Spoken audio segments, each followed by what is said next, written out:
Guys, you are watching pharmacy Tayyab official YouTube channel. I am pharmacy Tayyab. आप देख रहे हैं फिजिकल फार्मेसी लेक्चर सीरीज और आज का हमारा टॉपिक है evaporation, lecture number 17, introduction to terminologies and concepts operation. छोटा सा क्लिप आपके सामने ऐड कर रहा हूँ ताकि आपको पता चल जाए कि आपकी जो सेकंड सेमेस्टर डॉक्टर फार्मेसी के लिए कंप्लीट बुक को मैंने टोटल 33 लेक्चर्स के अंदर अपलोड कर दिया है। उम्मीद है अभी तक आपने चैनल को सब्सक्राइब भी कर दिया होगा, वीडियो को लाइक भी कर दिया होगा और व्हाट्सएप पे जरूर शेयर करना है अपने दोस्तों के साथ, अपने क्लास फेलोज के साथ। तो आए अल्लाह के नाम से जो है स्टार्ट करते हैं हम। लर्निंग ऑब्जेक्टिव क्या होते हैं जी आज के लेक्चर के। एवेपोरेशन को पढ़ेंगे एज ए यूनिट ऑपरेशन के तौर पे। इसके बेसिक कॉन्सेप्ट्स, इसके प्रिंसिपल्स, इसके टर्मिनोलॉजी, इसके फैक्टर अफेक्टिंग जो हैं और लास्ट में अपना तड़का लगाऊंगा कि फार्मास्यूटिकली इंपॉर्टेंट क्यों है ये, या इसकी एप्लीकेशन क्या कहाँ है फील्ड के अंदर जो इसको पढ़ना इतना जरूरी। तो वीडियो लाइक कर दी है, नहीं की तो वीडियो लाइक करें जल्दी से। Introduction to the unit operation. Unit operation सादा सी बात के फिजिकल प्रोसेस पे मुश्तमिल चंद स्टेप जो होते हैं बेसिक फार्मास्यूटिकल मैन्युफैक्चरिंग के अंदर यूज हो, उनको हम कहते हैं यूनिट ऑपरेशन। यानी बेसिक फिजिकल प्रोसेसेस जो कि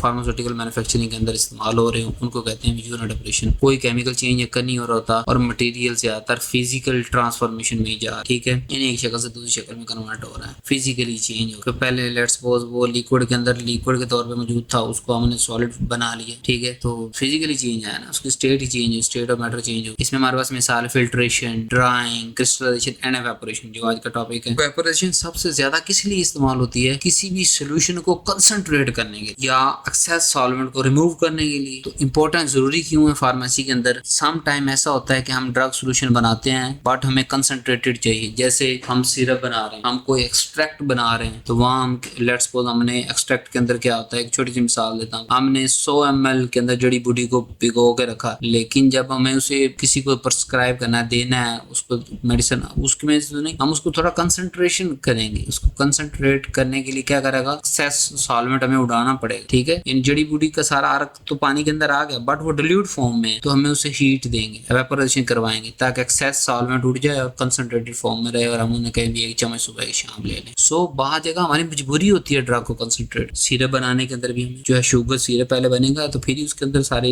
एपीआईज और एक्सीपेंट डालेंगे और सिरप बनेगा हमारे पास। एलिक्सर के अंदर भी इसी तरह। और दूसरा एक्सेस सॉल्वेंट रिमूव हो रहा है जी। तीसरा वैल्यूएबल सॉल्वेंट सिर्फ हम रिकवर कर रहे हैं। बाज़ दफा होता है कि दो हमारे पास लिक्विड है, ठीक है, उसके अंदर से एक लिक्विड हम एवापोरेट करके निकाल देते हैं, दूसरे को हम इस्तेमाल कर लेते हैं, या पहले को रिमूव किया वेपर फॉर्म में आया और वेपर में दोबारा कंडेंसर से गुजार के डिस्टिलेशन प्रोसेस के थ्रू उसको निकाल लिया। ये तो हमें पता है ना कि जो वेपर बन रहा है, यानी जाहिर पता वेपर तो पहले उसके बनेंगे जो ज्यादा वोलेटाइल है, पर डिसाइड तो हम करेंगे ना कि पहले जो वेपर बन रहा है उसको लेना है या जो नीचे पड़ा हुआ उसको लेना है। तो जो ज्यादा इंपॉर्टेंट होगा उसको लेंगे। वैल्यूएबल सॉल्वेंट हम अलग कर सकते हैं दोनों तरीकों से। वेपर्स बने जो मोर वोलेटाइल था, कंडेंस किया, उसको ठंडा किया, ठंडा करने के बाद वो फिर वेपर लिक्विड में चेंज हो गया और हमारे काम आ गए। लेकिन ये जो पहला स्टेप वेपर बनाने का, इसको कहते हैं वेपोराइजेशन। एक्सट्रैक्ट, जैसे भी आपको जड़ी बूटी की मिसाल दी कि 2 माह तक हमने पेकर एक जड़ी बूटी हमने एक पानी के अंदर या उस सूटेबल सॉल्वेंट के अंदर भिगो के रखी है, वो उसकी कंसंट्रेशन आ गई, यानी जो भी एक्सट्रैक्ट था उस जड़ी बूटी का, जो भी एक्सट्रैक्ट था केमिकल था, वो वाटर सॉल्वेंट या किसी चीज के अंदर सॉल्वेंट के अंदर आ गया, सूटेबल सॉल्वेंट जो भी उसका, वो डिल्यूटेड फॉर्म में, क्योंकि हमने ज्यादा भर के रखी थी ताकि ज्यादा ड्रग जो है उसके अंदर एक्सट्रैक्ट हो जाए। जड़ी बूटी हमने फेंक दी, अब जड़ी बूटी हमारे किसी काम की नहीं, लेकिन जो डिल्यूटेड हमारे पास जड़ी बूटी का एक्सट्रैक्ट है उसको कंसंट्रेटेड फॉर्म में लाने और प्योर एक्सट्रैक्ट करने के लिए। और सम टाइम हमें जो है हम हीट दे के एक्सेस सॉल्वेंट तो रिमूव कर रहे होते हैं, पीछे जो हमारे पास बच रहा होता है वो एक्सट्रैक्ट तैयार हो जाता है हमारे पास। और इसी तरह क्रिस्टलाइजेशन बनाने, क्रिस्टलाइजेशन के अंदर भी एक मेथड हमने जैसे पिछले लेक्चर्स के अंदर मैं आपको पढ़ा के आया कि वहां भी हमें सम टाइम सॉल्वेंट उड़ाना पड़ जाता है और नीचे क्रिस्टल हमारे पास बच जाते हैं। ड्राइंग, किसी चीज को खुश्क करना है, सॉल्वेंट उस पूरे का पूरा उड़ाना है, तो फिर भी हमें वेपोरेशन करनी पड़ेगी। वेपोराइजेशन होगी, यानी कि वेपोराइजेशन का मतलब ये होता है कि लिक्विड का वेपर में चेंज होना, और वेपर लिक्विड से वेपर में चेंज होगा तो वो फिर ही सरफेस को लीव करेगा ना, नीचे कम लिक्विड बच जाएगा। और ये कॉमनली कहाँ यूज होता है? API, active pharmaceutical ingredient production के लिए और हर्बल प्रिपरेशन, दोनों जगह पे जो है वेपोरेशन हमारे पास बड़ा जरूरी काम होता है जी। अब एवेपोरेशन पढ़ लेते हैं जी। एवेपोरेशन एक यूनिट ऑपरेशन है, चंद स्टेप पे मुश्तमिल है जो इंडस्ट्री के अंदर इस्तेमाल होते हैं और फिजिकल चेंज आता है, इसके अंदर कोई केमिकल चेंज हम नहीं ला रहे। अब सॉल्वेंट उड़ा रहे हैं ना, तो उसमें अंदर कोई केमिकल चेंज तो नहीं आ रहा, जिसके अंदर क्या होता है कि एक liquid convert vapour by application of heat, कि लिक्विड वेपर में कन्वर्ट हो रहा है, लेकिन दे क्या रहे हैं, हम हीट दे रहे हैं, जिसके नतीजे में कंसंट्रेटेड सोल्यूशन मिलेगा या वो जो सॉल्वेंट है वो रिमूव हो, फिर कंसंट्रेटेड सोल्यूशन हमें हमारे पास मिल जाएगा ना, वेपर उड़ जाएगा, रिमूव हो गया एक्सेस सॉल्वेंट या unnecessary solvent, unwanted solvent, unwanted liquid vapour बन के रिमूव हो गया। लेट्स सपोज अगर वेपर बन उसको ज्यादा वोलेटाइल है तो वेपर बन के रिमूव हो जाएगा, या वेपर अगर हमारे पास काम के हैं तो वो वेपर हम कंडेंस करके ठंडे करके ले लेंगे। तो सेपरेशन प्रोसेस भी है, is a physically separation process भी, दो को अलग करना है, फिर उसके बाद डिसाइड करना है ना हमने कि कौन सा हमारे काम का, जो वेपर बन के अलग हुआ है वो हमारे काम का है, या जो नीचे पड़ा हुआ पेंदे में वो हमारे काम। लेकिन मोस्ट ऑफ टाइम एवेपोरेशन हम वही यूज करते हैं, ज्यादातर दोनों में इस्तेमाल हो जाता है, बट ज्यादातर हम एक्सेस सॉल्वेंट को उड़ाने के लिए लिक्विड को वेपर में चेंज करते हैं ताकि नीचे कंसंट्रेटेड हमारे पास बच जाए। तो इस प्रोसेस को हम कहते हैं वेपराइजेशन। अब बॉइलिंग को यहाँ मिक्स नहीं करना, boiling is different thing. Evaporation पहले स्टार्ट हो जाती है, किसी भी टेम्परेचर पे स्टार्ट हो सकती है, यानी लिक्विड वेपर में चेंज होने शुरू हुई, 2-4 चेंज होने शुरू हो गए, उसे वेपरेशन कहेंगे। लेकिन बॉइलिंग पॉइंट वो पॉइंट होता है जहां पे बहुत ज्यादा वेपरेशन हो रही होती है, इतनी ज्यादा हो रही होती है कि जो एटमॉस्फेरिक प्रेशर है, हवा का प्रेशर है, वो वेपर का प्रेशर से कम रह जाता है, तो वेपर काफी सारे वेपर ऊपर उठते हैं, जिसकी वजह से बॉयल आना शुरू होता है, यानी वो लिक्विड बॉयल करना शुरू कर देता है। उस स्पेसिफिक टेम्परेचर को हम बॉइलिंग पॉइंट कहते हैं। लेकिन वेपरेशन तो किसी भी टेम्परेचर पे स्टार्ट हो सकती है। लेट्स सपोज एक जो है वो कोई भी XYZ लिक्विड है हमारा, उसकी बॉइलिंग पॉइंट हमारे पास 100 डिग्री है, जबकि वो 40 डिग्री पे वेपोरेट होना शुरू हो जाएगा, 40 पे, 50 पे, 70 पे, सब पे होता जाएगा, लेकिन बॉयल नहीं करेगा। बॉयल वो अपने स्पेसिफिक टेम्परेचर पे करेगा, तो फर्क है। और बॉइलिंग भी इसी की वजह से होती है, अगर वेपोराइजेशन ना हो तो बॉइलिंग भी नहीं होगी। तो दोनों को मिक्स नहीं करना, दोनों सेपरेट प्रोसेस है। वेपोरेशन किसी भी टेम्परेचर पे हो सकती है, बॉइलिंग स्पेसिफिक टेम्परेचर पे होती है। वेपोरेशन के अंदर 2, 4, 6 वेपर जैसे बनने शुरू हम उसे वेपोरेशन कह देंगे, और फिर उसके बाद और ज्यादा बनते चले जाएंगे। लेकिन जब वो सारे वेपर मिलके एटमॉस्फेरिक प्रेशर जो ऊपर से हवा लग रही है, जाहिर बात है किसी पतीले के अंदर, डोंगे के अंदर जो पानी गर्म कर रहे हैं, किसी बीकर के अंदर, सिलेंडर के अंदर, वो वेपर एक लेयर बनाए, इतना प्रेशर बना दें कि जो एटमॉस्फेरिक प्रेशर है उसको भी उससे बढ़ जाए, तो क्या होगा, सारा लिक्विड बॉयल करना चाहिए। दोनों में फर्क रखा। अब प्रिंसिपल क्या है वेपोरेशन? पहला काम लिक्विड को वेपर में चेंज। नंबर 2, दो सॉल्वेंट, दो अगर हमारे पास है ना लिक्विड, तो वो उनका वेपर प्रेशर डिफरेंट होना चाहिए। अगर उनका वेपर प्रेशर डिफरेंट नहीं है तो दोनों वेपर बनते चले जाएंगे, फिर अलग कहां से होंगे, सेपरेशन कहां से होंगे? तो डिफरेंस इन वेपर प्रेशर होना चाहिए। फिर हीट एनर्जी यहाँ इस्तेमाल होनी है हर हाल के अंदर, उसके बगैर हमारे पास कोई चारा नहीं। तो ये तीनों की बुनियाद पे वेपोरेशन हो रही होती है, यानी लिक्विड वेपर में चेंज हो रहा होता है, वेपर प्रेशर जो है वो डिफरेंट होता है, और हीट अप्लाई हो रही होती है। सॉल्वेंट वेपर जो है वो रिमूव होता है और पीछे कंसंट्रेटेड सॉल्यूशन बच जाता है, या सम टाइम हमारे पास सॉलिड रेसिड्यू बन, दोनों चीजें बच सकती है ना। दो अगर लिक्विड है, एक लिक्विड उड़ गया, लेट्स सपोज वही हमारा बेकार का था, हम कह देते हैं, फर्ज कर लेते हैं x = 1, तो हमने फर्ज कर लिया कि जो वेपर पहले बन रहा है ज्यादा वोलेटाइल, ये बेकार है मिसाल, लेट्स सपोज एक प्रोसेस के अंदर, तो पीछे जो बचा काम का वो भी रिजल्ट के तौर पे आ सकता है। और बाज़ दफा सिर्फ हो ही एक लिक्विड और दूसरा सॉलिड रेसिड्यू की शक्ल में बचे, तो वो भी वेपोरेशन है। लिक्विड उड़ गया और सॉलिड रेसिड्यू हमारे पास बाकी बच गया बीकर के अंदर, ये हमारे पास प्रिंसिपल है। डिफरेंस अब ये बॉइलिंग का थोड़ा सा मैं दोबारा आपको बता देता हूँ कि वेपोरेशन किसी भी टेम्परेचर पे हो सकता है। बॉइलिंग स्पेसिफिक, वेपोरेशन तो स्लो, आहिस्ता आहिस्ता वेपर बढ़ते चले जाएंगे जैसे हीट बढ़ती जाएगी, बट बॉइलिंग फास्ट होती है, एक ही दम सब चीज उबलना शुरू हो जाती है। सरफेस वेपोरेशन सरफेस फिनोमेना है कि सिर्फ सरफेस से वेपर उड़ेंगे, जरूरी नहीं पेंदे से वेपर बन के आ रहे हैं, सरफेस से वेपर उड़ने शुरू हो जाएंगे, ऐसा सरफेस फिनोमेना है। जबकि बॉइलिंग तो बल्क फिनोमेना है कि पूरे का पूरा बॉयल करना शुरू कर देगा, बबल्स बनने शुरू हो जाएंगे, बल्क फिनोमेना है, पूरे का पूरा जो है लिक्विड उबलना शुरू हो जाएगा। एनर्जी रिक्वायरमेंट, वेपोरेशन तो छोटी मोटी एनर्जी पे वेपोरेशन स्टार्ट हो जाती है आपको किसी भी टेम्परेचर पे, बट बॉइलिंग जब तक उसका पॉइंट नहीं आया, it is higher energy require. तो कंट्रोल्ड वेपोराइजेशन ही फार्मेसी के अंदर ही हम इस्तेमाल कर रहे हैं। सारी बात हमने उसको भी देखना है, जो रेजिड्यू बच रहा है, या सॉल्वेंट को भी देखना है कि कहीं जो रेजिड्यू हमारे पास बच रहा है वो हीट सेंसिटिव तो नहीं है, एपीआई हीट सेंसिटिव तो नहीं, ये ना हो कि हम वेपोरेशन करते करते अपना सारा एपीआई जला के बैठ जाए। तो कंट्रोल्ड वेपोरेशन। टर्मिनोलॉजीज, वेपोरेशन की टर्मिनोलॉजी, इंपॉर्टेंट टर्मिनोलॉजी कौन सी? Number 1 solvent. आपको बताया कोई भी लिक्विड जिसको रिमूव करना है हमने वेपोरेशन के दौरान उसको सॉल्वेंट कह सकते हैं, वो वाटर, एथेनॉल, एसीटोन है, ठीक है। और बाज़ दफा उसी सॉल्वेंट को हम रिकवर करके इस्तेमाल भी कर रहे होते हैं, जैसे मैंने आपको मिसाल दी। और दूसरा नीचे वाला जो लेस वोलेटाइल लिक्विड था उसको फेंक देते हैं। तो और रिकवरी, सॉल्वेंट की रिकवरी और इकोनॉमिकली इंपॉर्टेंट है कि सस्ता, थोड़ा पैसा लगता है, सस्ता काम हो जाता है। सॉल्यूट जो नॉन वोलेटाइल सब्सटेंस है, जो वेपोरेशन के बाद नीचे बच जाएगा, थोड़ी मिकदार के अंदर होगा, मिकदार कम हो या नॉन वोलेटाइल हो, उसको हम कहेंगे सॉल्यूट। जैसे ड्रग सब्सटेंस नीचे बच जाएंगे, बाद में एक्सट्रैक्ट सॉलिड नीचे बच जाएगा, उसको कह देंगे। कंसंट्रेशन की अगर बात करें तो अमाउंट ऑफ सोल्यूट जो है किसी भी present in the given amount of solvent, कि एक हमारे पास 100 ml सॉल्वेंट है और उसके अंदर 10 ml सोल्यूट है, तो सोल्यूट की कितनी मिकदार मौजूद है? 10 ml। इस मिकदार को क्या कहेंगे? कंसंट्रेशन। तो evaporation increase the concentration by removing solvent. कैसे? पहले 100 ml था सॉल्वेंट, फिर 90 रह जाएगा, कंसंट्रेशन बढ़ गई, रेशो बढ़ गई ना, फिर 80 रह जाएगा, फिर 70 रह जाएगा, 60 रह 50 रह जाएगा, रेशो तो बढ़ रही है। सोल्यूट 10 का 10 ही है let's suppose ml, but solvent की मिकदार क्योंकि रिमूव हो रहा है वो कम होती चली जा रही है, ओवरऑल कंसंट्रेशन इंक्रीज हो जाएगी और सॉल्वेंट की कंसंट्रेशन डिक्रीज होती चली जाएगी, यानी कंसंट्रेटेड होता चला जाएगा, डिल्यूट से कंसंट्रेटेड। वेपर प्रेशर का वो प्रेशर लिक्विड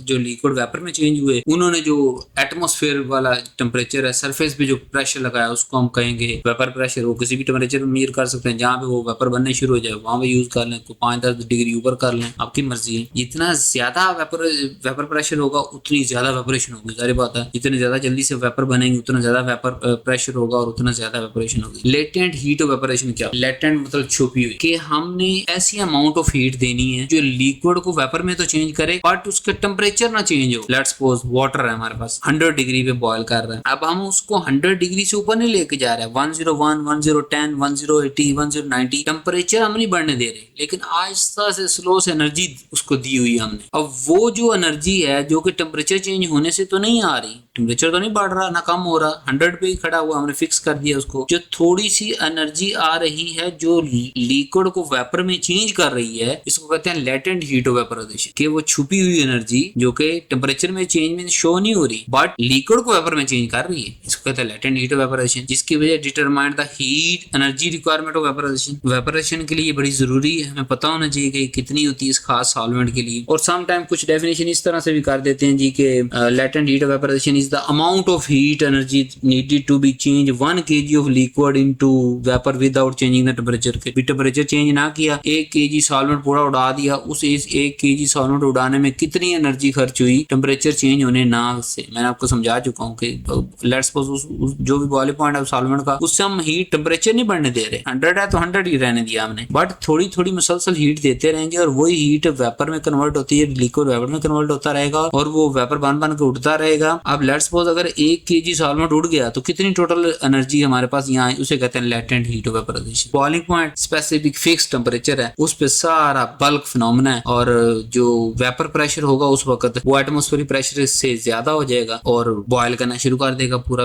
और जितना कम बॉइलिंग पॉइंट होगा उतना ज्यादा वेपोरेट करना आसान है, जल्दी से वो टेम्परेचर अचीव हो जाएगा, जल्दी से बॉयल हो जाएगा। Next, why vaporisation is needed, हमें जरूरत क्यों है? नंबर 1, जैसे कहा कि सोल्यूशन बड़ा ही पतला है यार, एक्सट्रैक्शन के प्रोसेस के अंदर है, जैसे फार्माकोग्नोसी के अंदर हम आपको एक्सट्रैक्शन बनाया हमने 2 माह लगा के, तो बहुत ज्यादा पतला, तो उसको कंसंट्रेट करने के लिए हमें चाहिए वेपोराइजेशन। दूसरा, किसी खास सॉल्वेंट को उसमें से रिमूव करना है ताकि नीचे प्रेसिपिटेट या एक्सट्रैक्ट हमारे पास बन सके, क्रिस्टल बन सके। Number 3, heat stable solute is present, कि वहां पे जो सोल्यूट है वो हीट स्टेबल होना चाहिए, जिस हद तक हमने टेम्परेचर पूरे प्रोसेस के अंदर लेके जाना वो सोल्यूट उससे डैमेज ना हो। ये ना हो कि हम पूरा वेपोराइजेशन प्रोसेस तो करवा लें लेकिन जो हमारे पास एपीआई बने वो जला सड़ा हुआ ना भी हो, तो उसका जब वो स्पेक्ट्रोस्कोपी करें तो वो नीचे हमारे पास उसका स्ट्रक्चर, वो रिक्वायरमेंट, वो उसकी एक्टिविटी, जो फार्मास्यूटिकल एक्टिविटी है वो उसकी हो ही ना, फिजियोलॉजिकल एक्टिविटी हो ही ना। तो हीट स्टेबल सोल्यूट होना चाहिए, सॉल्वेंट मस्ट बी रिमूव्ड और सोल्यूशन को पतला करना, specially useful before crystallization and drying. और ये क्रिस्टलाइजेशन के अंदर भी हम पिछले लेक्चर के अंदर पढ़ के आ चुके हैं, हम वेपोरेशन करवाते हैं जहाँ पे हमें एक्स्ट्रा सॉल्वेंट को रिमूव करना है, और ड्राइंग के अंदर तो फिर हमें करना ही होता है कि सॉल्वेंट को डालते हैं नीचे कुछ ना कुछ रेसिड्यू बच जाता है सॉलिड। छोटी सी ब्रेक, क्या है कि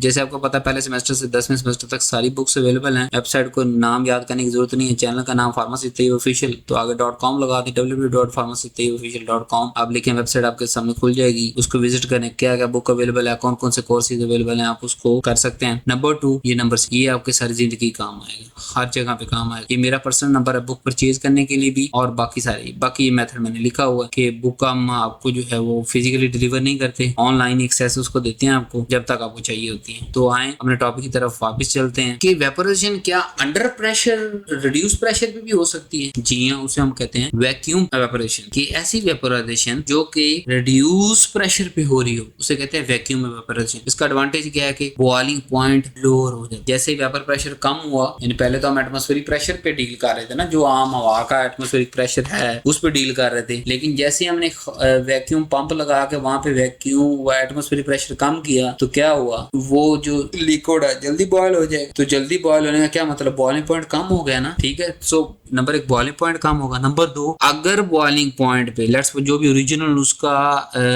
बॉइलिंग पॉइंट है वहां पे हमारा एपीआई जल जाएगा, खराब हो जाएगा, किसी भी तरह डिग्रेड हो जाएगा, तो थर्मल डिग्रेडेशन से बचने के लिए भी हम अंडर रिड्यूस प्रेशर इस्तेमाल करते हैं। Suitable for heat sensitive drug, और कुछ ऐसी ड्रग जो हीट सेंसिटिव उनके लिए इस्तेमाल करते हैं। रेट ऑफ वेपोरेशन वो डिपेंड करता है टेम्परेचर पे कि टेम्परेचर थोड़ा है तो थोड़ी वेपोरेशन होगी, ज्यादा होगा तो और ज्यादा हो जाएगी। सरफेस एरिया अगर थोड़ा है तो थोड़ी वेपोरेशन होगी, ज्यादा होगा तो ज्यादा होती चली जाएगी। वेपर प्रेशर डिफरेंस कितना को है, हाई वोलाटाइल लिक्विड वो जल्दी उसके वेपर बनेंगे, और जो लो वोलाटाइल नेचर है उसके डिफरेंट थोड़े कम बनेंगे। एयर मूवमेंट, वहां पे हवा कैसी है, स्टेबल है या मूविंग है, वो भी वेपर्स को डिसाइड करती है। नेचर ऑफ सॉल्वेंट, जो सॉल्वेंट डालने जा रहे हैं उसका एक्चुअली बॉइलिंग पॉइंट है क्या, उसकी सेहत पे कोई असर पड़ता भी है हीट से, ये नहीं ये ना उसकी सेहत पे असर ही ना पड़े तो लिक्विड वेपर में कैसे चेंज होंगे। जब लिक्विड वेपर में चेंज नहीं होंगे तो वो वेपोराइजेशन कैसे होगी। सो नेचर ऑफ सॉल्वेंट भी जरूरी है। तो जितनी फास्टर वेपोरेशन होगी ना उतनी हमारे पास एफिशिएंसी जो प्रोसेस किया ना वो बड़ी हाई आएगी। फैक्टर अफेक्टिंग द वेपोराइजेशन, कौन से फैक्टर अफेक्ट करते हैं। नंबर टेम्परेचर, जैसे मैंने कहा जैसे टेम्परेचर बढ़ाओगे वेपोराइजेशन ज्यादा होगी, यानी लिक्विड से वेपर ज्यादा बनने शुरू हो जाएंगे, लेकिन इतनी ज्यादा भी नहीं दे देनी कि जो हमारे पास ओरिजिनल एपीआई हम लेने जा रहे हैं या कंसंट्रेटेड प्रोडक्ट लेने जा रहे हैं वो ही तबाह हो जाए। सो एक्सेसिव हीट नहीं देनी, इससे ड्रग डिग्रेड हो सकती है। कंट्रोल्ड हीट देनी है जो कि जरूरी है। इफेक्ट ऑफ सरफेस एरिया की अगर बात करें, लार्ज सरफेस एरिया जितना होगा उतनी ज्यादा वेपोरेशन होगी। जाहिर बात है जितने उसको हवा के साथ इन कांटेक्ट ज्यादा होगा जितना उसको उड़ने का मौका ज्यादा मिलेगा, क्योंकि ये सरफेस फिनोमेना है, इसलिए जितने ज्यादा सरफेस जितनी ज्यादा होगी सरफेस फिनोमेना तो उतने ज्यादा वेपर्स बनेंगे। तो सरफेस एरिया जितना ज्यादा होगा उतनी फास्ट वेपोराइजेशन होगी। थिन फिल्म वेपोराइजेशन अगर है तो वो फास्टर होती है देन बल्क। पूरा एक ही दफा में नहीं वेपोरेशन होगा, पहले फिल्म थोड़ी सी ऊपर से उड़ेगी, फिर ऐसा ऐसा नीचे से वेपर्स बन के ऊपर आते चले जाएंगे, और जब नीचे से वेपर्स बन के ऊपर जाते जाएंगे फिर बॉइलिंग पॉइंट के करीब पहुंच जाएंगे हम, और या बॉइलिंग पॉइंट ही होगा वो। तीसरा जो कि फैक्टर वेपोरेशन पे डिपेंड करता है, प्रेशर जब रिड्यूस होता है ना तो वेपोरेशन बड़ी फास्ट होती है। क्यों, बॉइलिंग पॉइंट कम हो चुका है। जब बॉइलिंग पॉइंट कम हो चुका वेपर प्रेशर ज्यादा बनेंगे, थोड़े टेम्परेचर पे जल्दी बनेंगे, और हीट सेंसिटिव मटेरियल के लिए इस्तेमाल होता है। Effect of nature of effect, जो सॉल्वेंट की नेचर है ना उसकी इफेक्ट की अगर बात करें, solvent with lower boiling point, जितना लोअर बॉइलिंग पॉइंट होगा ना सॉल्वेंट का उतनी जल्दी वेपर बनने शुरू हो जाएंगे और ये प्रोसेस उतनी जल्दी स्टार्ट हो जाएगा। और जितने उसका वेपर प्रेशर ज्यादा होगा उतनी इवेपोरेशन ज्यादा होगी, फास्टर होगी। मतलब लो बॉइलिंग पॉइंट और higher vapour pressure, faster evaporation rate होगी। एसीटोन, जैसे एसीटोन की मिसाल दो वाटर के साथ, तो एसीटोन वेपोरेट फास्टर होता है वाटर के लिए। कंसंट्रेशन की अगर बात करें, हायर सोल्यूट कंसंट्रेशन जो है ना वो लोअर वेपोरेशन, कि जितना सोल्यूट हमें कंसंट्रेशन ज्यादा होगी ना उतनी उसमें से वेपर्स बनना जरा मुश्किल होंगे, ठीक है। और आहिस्ता आहिस्ता स्लोली वेपोरेशन होगी। विस्कोसिटी जो है वो इंक्रीज, विस्कोसिटी सारी का नीचे पे तो कंसंट्रेट हो रहा है तो उसकी विस्कोसिटी बढ़ रही है, जैसे जैसे वेपोरेशन हो रही है रिमेनिंग प्रोडक्ट की विस्कोसिटी बढ़ती चली जा रही है। और ये कंसंट्रेटेड एक्सट्रैक्ट के लिए बड़ा इंपॉर्टेंट है। फार्मास्यूटिकल एप्लीकेशन की बात करें, सबसे पहले ड्रग मैन्युफैक्चरिंग के अंदर यूज होता है, जैसे concentration of drug solution used for concentration of drug solution, कि जो ड्रग सोल्यूशन है ना उसको कंसंट्रेट करना है ना, इसी तरीके से। नंबर 2, ऑर्गेनिक सॉल्वेंट को रिमूव करना, क्योंकि they are mostly volatile in nature, तो वो रिमूव करना आसान हो जाएगा। नंबर 3, सिरप या एक्सट्रैक्ट बनाना है, वो भी इसी तरीके से बनेगा। पहले कंसंट्रेटेड सिरप बनाएंगे, उसके बाद ही 66.7% जो है वो शुगर का सिरप बनेगा, उसके बाद बाकी एपीआई और एक्सिपिएंट अंदर ऐड करेंगे ना। फिर एक्सट्रैक्ट फार्माकोगनोसी के अंदर हम करेंगे। फिर evaporation of herbal and liquid extract, के प्लांट एक्सट्रैक्ट हमने ले ली, उसको कंसंट्रेट करना है। भाई वेपोरेशन करो तो लिक्विड को वेपर में चेंज करो, एक्सेस सॉल्वेंट निकाल दो, और ये फार्माकोगनोसी के अंदर इस्तेमाल होता है। क्रिस्टलाइजेशन के अंदर वेपोरेशन कहाँ इस्तेमाल हो रही है? सैचुरेशन जितनी इंक्रीज होगी सुपर सैचुरेशन, जिससे क्या होगा क्रिस्टल बनना शुरू होगा, और जितना फास्ट क्रिस्टल बनेगा उतना वो छोटे साइज का बनेगा और उतना वो प्योर क्रिस्टल बनेगा और हमारे पास प्योर ड्रग अलग हो जाएगी। Evaporation and drug stability, improper evaporation में काज, अगर प्रोपोजिशन सही तरह से नहीं हो रही तो थर्मल डिग्रेडेशन हो सकती है, अगर हम टेम्परेचर का ध्यान नहीं रख रहे हैं, अंदर वाली हमारी ड्रग ही बेड़ा गर्क हो गया उसका। या सम टाइम जो लो वोलाटाइल ड्रग होती हैं वो भी जो है वो एवापोरेशन उस पर इफेक्ट करती है कि ड्रग लो वोलाटाइल है, इसलिए हमें टेम्परेचर को वहां पे जरा स्टेबल रखना है। हमें पता है कि या तो खराब होगी या सही रहेगी, इसलिए वेपर फॉर्म में चेंज नहीं होना ड्रग ने। चेंज इन फिजिकल फॉर्म के, फिजिकल फॉर्म में चेंज आ रहा है ना, जैसे हम पहले कोई सोल्यूशन बनाया, सोल्यूट को सॉल्वेंट के अंदर मिक्स किया, फिर उसके बाद ही हम उसको चेंज कर रहे हैं, सुपर सैचुरेटेड बना के लेट्स क्रिस्टल बना रहे हैं, तो फिजिकल फॉर्म में चेंज हो रही है। लिक्विड से सॉलिड रेजिड्यू नीचे बन रहा है जिसको हम क्या कह रहे हैं प्रेसिपिटेशन, और ऊपर क्या हो रहा है लिक्विड वेपर में चेंज हो रहा है, वो भी फिजिकल चेंज है। तो फिजिकल फॉर्म में चेंज आ रहा है तो ये ड्रग स्टेबिलिटी पे बड़ा इफेक्ट करता है। केयरफुली कंट्रोल करना आपने। एडवांटेज और लिमिटेशन की बात करते हैं, सिंपल है, इकोनॉमिकल है, इफेक्टिव है सॉल्वेंट रिमूवल के लिए, वाइडली यूज होता है इंडस्ट्री के अंदर, support the down stream process के लिए जो है वो ये प्रोसेसेस को सपोर्ट करता है। लिमिटेशन की अगर बात करें, non suitable for heat sensitive drug के लिए, नॉर्मल वेपरेशन नहीं होगी, फिर वहाँ वैक्यूम हम थोड़ा चले जाएंगे ताकि। लिमिटेशन की अगर बात करें तो हीट सेंसिटिव ड्रग के लिए तो ये कोई प्रॉपर्ली सूटेबल चीज नहीं है कि अगर आपने उसमें से एक्सट्रैक्ट लिक्विड निकालना तो क्या करेंगे हम, विदाउट वैक्यूम नहीं जाएंगे, हम वैक्यूम वेपरेशन करेंगे, जिससे क्या होगा ओवरऑल बॉइलिंग पॉइंट कम हो जाएगा। वैक्यूम प्रेशर जब अप्लाई करेंगे एटमॉस्फेरिक प्रेशर की निस्बत वहाँ प्रेशर कम होगा तो जल्दी वेपर बनेंगे, जल्दी बॉयल हो जाएगा, बॉइलिंग पॉइंट कम होगा, कम हीट पे बॉयल हो जाएगा, कम हीट पे वेपराइजेशन हो जाएगा, एक्सट्रैक्ट सॉल्वेंट जो एक्सेस सॉल्वेंट है वो निकल जाएगा, रिमूव हो जाएगा। तो क्या होगा ओवरऑल जो पीछे बचा हुआ हमारे पास ड्रग है वो हीट स्टेबल नहीं है, इसीलिए हमने कम टेम्परेचर पे सारा प्रोसेस कर रहे हैं। तो ये इसकी लिमिटेशन है कि हमें थोड़ा सा नजर रखनी पड़ेगी ड्रग। फिर एनर्जी इंटेंसिव होती है तो लिहाजा आपने नजर रखनी है कि सॉल्वेंट या ये सारा प्रोसेस खराब ना हो जाए हमारे पास। रिस्क ऑफ डिग्रेडेशन, अगर ऑन कंट्रोल छोड़ देंगे ठीक है, छोड़ के निकल गए चाय पीने कॉफी भी और वापस आए देखा पानी सारा निकल गया और जो है ड्रग बेड़ा गर्क हो चुकी है, मतलब सॉल्वेंट मौजूद तो है लेकिन वो किसी काम का नहीं है। सो रिस्क ऑफ डिग्रेडेशन रहता है अगर कंट्रोल नहीं करोगे। तो ये सारी लिमिटेशंस है। तो उम्मीद है आज का लेक्चर आपको बहुत ज्यादा पसंद आया होगा। ओवरऑल आपने लेक्चर सीरीज, अब तो यूट्यूब खुद ही मेरे इसको कोर्स के तौर पे शो कर रहा है और सारी वीडियोस एक ही जगह पे आपको रिकमेंड कर रहा है।